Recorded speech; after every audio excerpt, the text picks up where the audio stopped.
The effects of the war between Ukraine and Russia spread to much wider areas with the involvement of global powers such as China. The United States is trying to keep this war on the borders of Eastern Europe and prevent the Russian threat from being supported by China. But the Russians seem to insist on getting support from China in order to invade Ukraine and create a new era of danger to the world. The Russians are considering accelerating these aims by using their Navy forces in recent days. The presence of U.S. naval forces in critical areas and the military exercises and action plans they carry out are also considered as the factors that activate the Russian Navy forces. That's why in recent days there have been growing indications of Russian submarines operating off the coasts of the U.S. and the Mediterranean that appear to be Soviet-style submarine deployments reminiscent of the Cold War. In recent days, Russian submarines have been traveling on strange routes.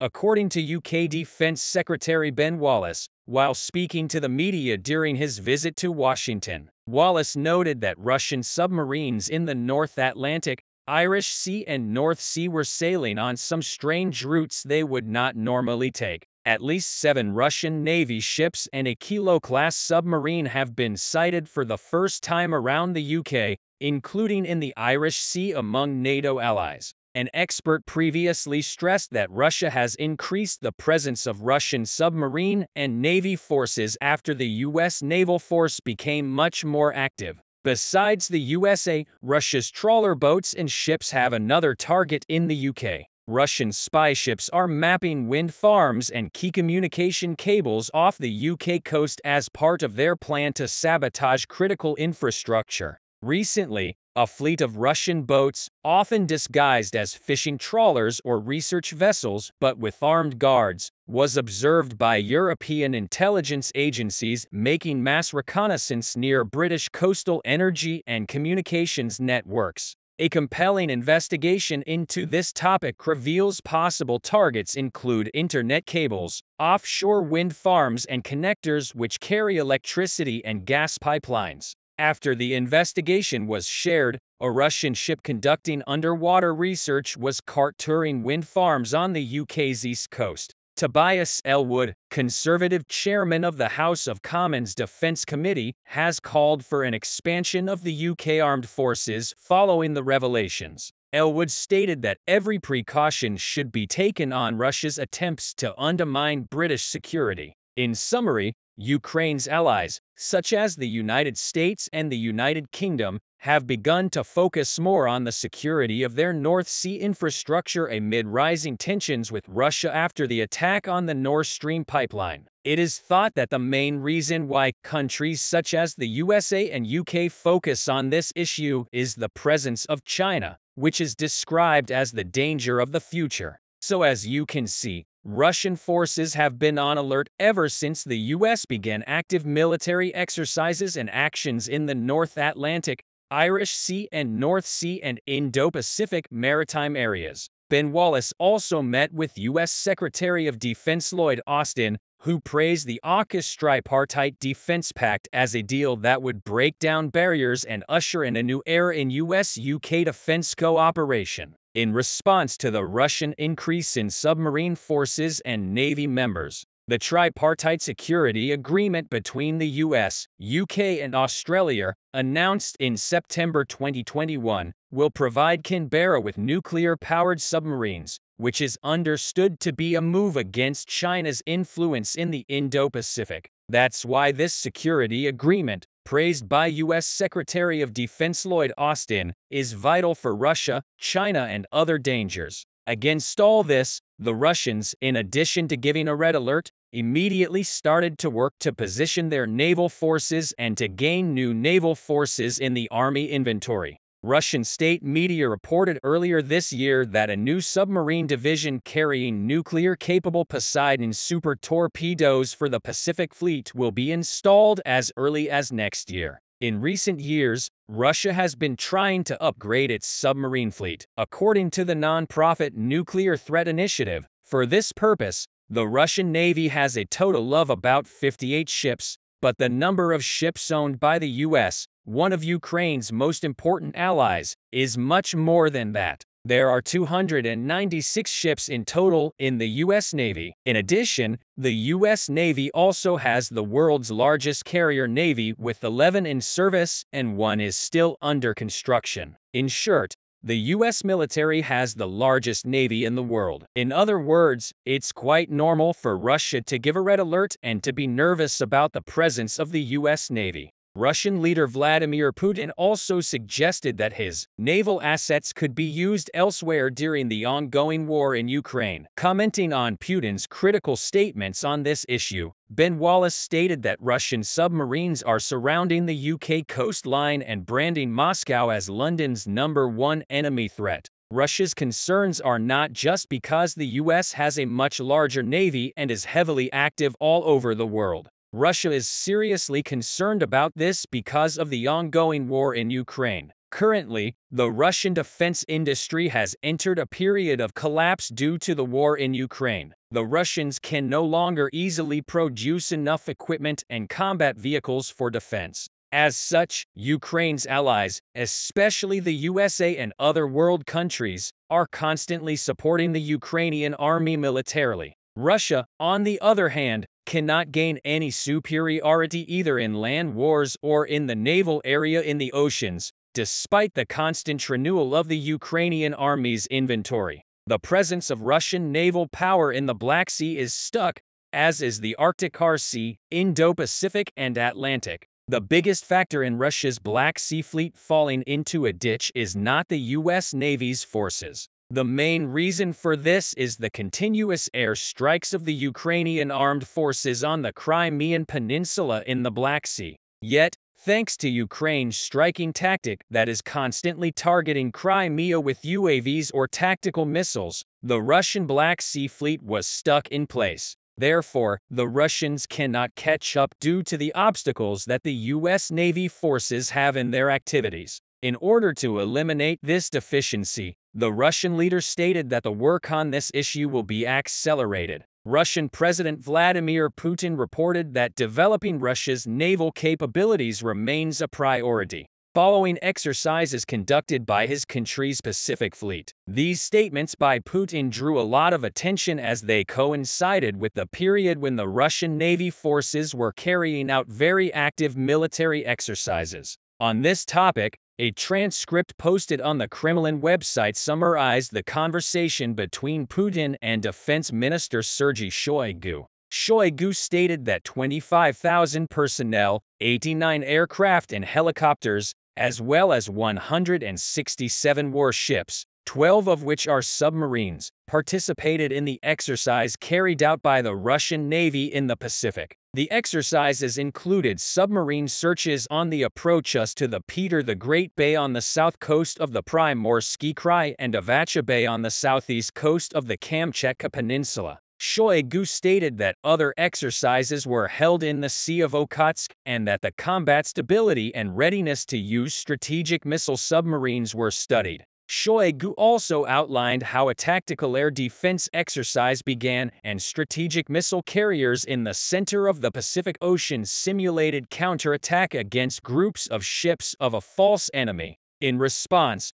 Putin emphasized that the exercises in the Pacific continued despite the clear priorities of the war in Ukraine, adding that the fleet can certainly be used in clashes in all directions. Kremlin spokesman Dmitry Peskov later explained, without mentioning Ukraine, that Putin had commented on a turbulent environment in many areas. It was claimed that Peskov's statements were directed towards Putin's statements about the Pacific Fleet. Former British military intelligence officer Philip Ingram stated that there were several reasons for the exercises conducted by the Russian naval forces. According to Ingram, the purpose of these Russian Navy exercises is to try to show that Russia continues its normal military activities despite combating its special military operation in Ukraine. Ingram emphasized that Russia wanted to show that it is a player in the Pacific region as well as to consolidate its ties with China.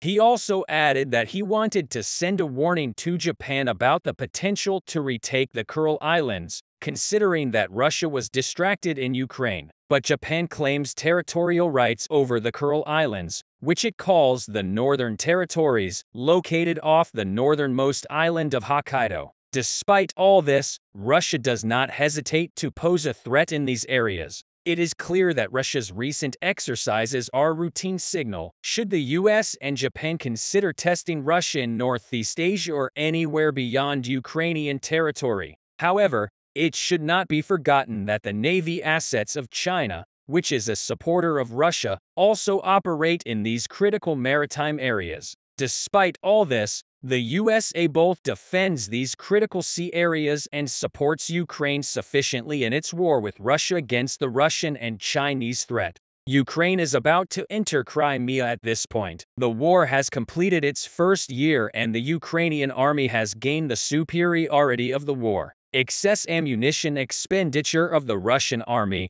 the inability of offensive operations to pass the steel curtain of the Ukrainian defense, and heavy losses demoralize the Russian soldiers. In addition, the Ukrainian offensive that began last autumn, returning 70% of the Russian-controlled areas to Ukraine, is one of the main reasons for the Ukrainian army to gain the upper hand. Now, Ukraine, with the self-confidence of the psychological and physical superiority, is much closer to its ultimate goal, Crimea. This rapprochement has been felt more clearly in the attacks of the Ukrainian army against Russian elements in Crimea in recent months. Before the Ukrainian army launches its offensive against Crimea, it wants to weaken the Russian forces there and to deal with this matter as quickly as possible. So important points of the Russians are hit. One by one, the Ukrainian army, which has increased its offensive operations over Crimea in recent weeks, attacked one of the largest air bases in Crimea yesterday in the Saki region of Crimea. A Ukrainian attack aircraft equipped with the Iridium system was shot down. It was announced that air defense systems were put into operation on the territory of Crimea yesterday afternoon. As it turned out, the reason for this was another attack from Ukraine, and the Ukrainian army conducted an offensive operation against one of the largest military air bases on the peninsula, sending at least one drone to destroy the military airspace in Saki. In the images recorded by the locals, it was revealed that the Ukrainian UAVs were equipped with an Iridium global positioning system. According to experts, in this way, the Ukrainian army tried to circumvent the operation of electronic warfare equipment, and this work gave the best results. It was not specified how strong the Ukrainian drone's payload was, but such attacks on the peninsula are an indication that the Ukrainian armed forces are trying to neutralize the air defense of Crimea. In addition, an explosion occurred near the village of Perevolnoye in the Simferopol district in Crimea, where the Coastal Defense Brigade of Russia's Black Sea Fleet is deployed. The other day, locals reported an explosion in Perevolnoye. The 126th Separate Guards, Coast Guard Brigade of the Black Sea Fleet is stationed here and is among the first reports that some ships were damaged due to the explosion. So what is Russia doing in Crimea for a possible Ukrainian attack? The Russian military is reportedly strengthening the defenses of Crimea amid news that Ukraine's Western allies are starting to warm up to retaking Crimea after nearly a decade of Russian control. The main intelligence directorate of the Ukrainian armed forces claimed that the military intelligence in the region showed that the forces on the peninsula were constantly ready for war, while in some sectors, Russian forces were seen excavating. The main intelligence directorate of Ukraine constantly monitors everything related to the activities of the military group in the temporarily occupied Crimea. They are preparing for defensive actions on the peninsula. Infrastructure is kept ready for war. These infrastructures are powerful land and aviation components located on the territory of Crimea. It is estimated that Russia has about 90 aircraft and 60 combat helicopters in Crimea. Many of these claims were echoed by officials who revived satellite imagery that showed Russian forces continuing to build defensive fortifications in southern Ukraine along the border with Crimea. Satellite images also show that Russian forces have increased the number of barriers and trenches along roads to occupied Crimea in Kherson Oblast over the past few months. The allegations came amid claims by Ukrainian officials that Ukraine, among Western allies, is warming to the idea of crossing Russian President Vladimir Putin's red line and retaking Ukraine's disputed region of Crimea. Earlier this week, it was reported that Ukraine's effort to retake the peninsula will not raise the same problems. Some who believe in Russia's ability to wage an offensive war in Ukraine. There are reports from Western leaders that if Ukraine returns to Crimea, there will be an inevitable escalation that could even lead to a nuclear conflict. The rhetoric has been changing ever since it became increasingly clear what Crimea is, what it means for Russia, and how things are connected around Crimea. The war led to referendums similar to those held in the Ukraine's Donetsk, Luhansk, Zaporizhia, and Kherson regions in the Crimea before and their subsequent annexation by Moscow. These referenda were widely condemned by the international community, describing them as fraudulent by European countries and the United States. Since then, Russia has withdrawn to the left bank of the Dnipro River, leaving the administrative center of the Kherson region, but continues to control the direct land connection to the Crimea. Kherson, located in the north of the Crimean Peninsula, is of great importance for Crimea, which suffered from water shortages after it was annexed due to its water resources. Well, let's take a look at the behind the scenes of the Crimea incident. 9 years have passed since Russia's annexation of Ukraine's Crimea region, and since the start of the Moscow-Kiev war more than a year ago, Russia has controlled more than 15% of Ukraine. Protests broke out in Ukraine's capital, Kiev, on November 21, 2013, after the country's pro-Russian president, Viktor Yanukovych, refused to sign an association agreement with the EU. After Yanukovych's resignation, who could not stand the protests, pro-Western politicians took over the administration in Kiev while military units from the Russian base in Crimea became visible in various cities of the country. Despite violating the agreement signed between Kiev and Moscow in 1997 and 2010 on the location of the Russian Black Sea Fleet, Russian troops eventually entered the peninsula. Pro-Russians began to pressure the Ukrainian parliament for the annexation of Crimea by Russia. On February 25, 2014, and nearly 400 pro-Russians demanded a referendum to declare Crimea's independence, which blocked access to the regional parliament. 2 days later, gunmen in green military uniforms masked button marked began to take control of public buildings. The Little Green Men, as they were described later, began to drive Crimean Tatars and Ukrainians away from the peninsula. Amid the decision of the Crimean parliament to hold a referendum on the annexation of the region to Russia, despite the objections of the Crimean Tatars and the boycott of the parliamentary decision, a so-called referendum was held in the region on March 16, 2014, and its results supported the annexation of Crimea. International organizations, especially the UN and many countries such as Turkey, opposed the referendum and found it illegal while Russia recognized the referendum. Pressure on the Crimean Tatars increased shortly after the illegal annexation of Crimea, with events of about 10,000 confronting a pro-Russian separatist group. The rights of the Crimean Tatars began to be violated, and many people were arrested, and the Crimean Tatar Assembly was included in the list of extremist organizations by Moscow. Finally, some of the initial attacks of the war within the scope of Russia's special military operation in Ukraine were made over Crimea. Meanwhile, around 70% of the Zaporizhia region, where there is still intense conflict, including the Zaporizhia nuclear power plant, Europe's largest nuclear power plant, is under the control of Russian forces. Both Kherson and Zaporizhia regions are of key importance for Russia in maintaining its road link with Crimea through the Donbass region. Therefore, the Ukrainian army must clear the Russian presence in these regions and smooth the road to Crimea before launching the Crimean offensive.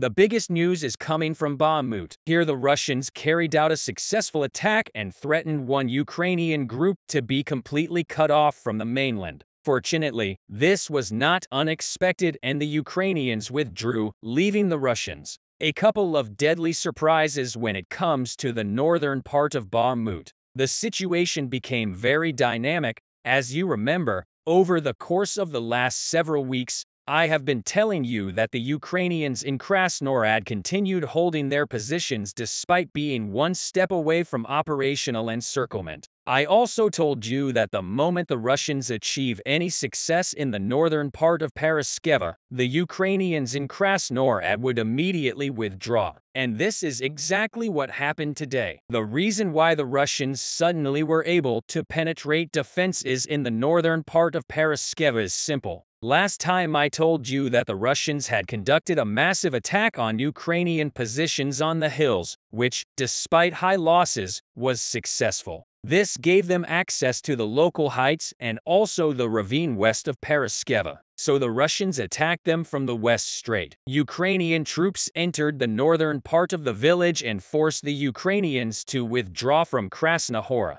The Ukrainians were ready for such developments for weeks, so they prepared a plan for how to make the best of the bad lot. Due to heavy fights, only a few buildings are suitable for establishing their positions. And the Ukrainians obviously knew which those buildings are. A serviceman shared a footage where he showed how they tracked Russian platoons using a thermal camera and then how Ukrainian artillery delivered a direct hit. According to the coordinates, when it comes to Bakhmut itself, the front line is shifting closer and closer to the river that goes right through the center of Bakhmut. Today's combat footage showed that the main Ukrainian positions right now are in the high-rise buildings. These positions allowed the Ukrainians to continue safely withdrawing when it comes to the southern part of Bakhmut. Recent footage showed that the bridge over the canal had been blown up. Some sources suggested that it was the Russians who blew up the bridge because they wanted to completely stop any movement on this highway, while other sources said that it was the Ukrainians who blew up the bridge to slow down Russian advances,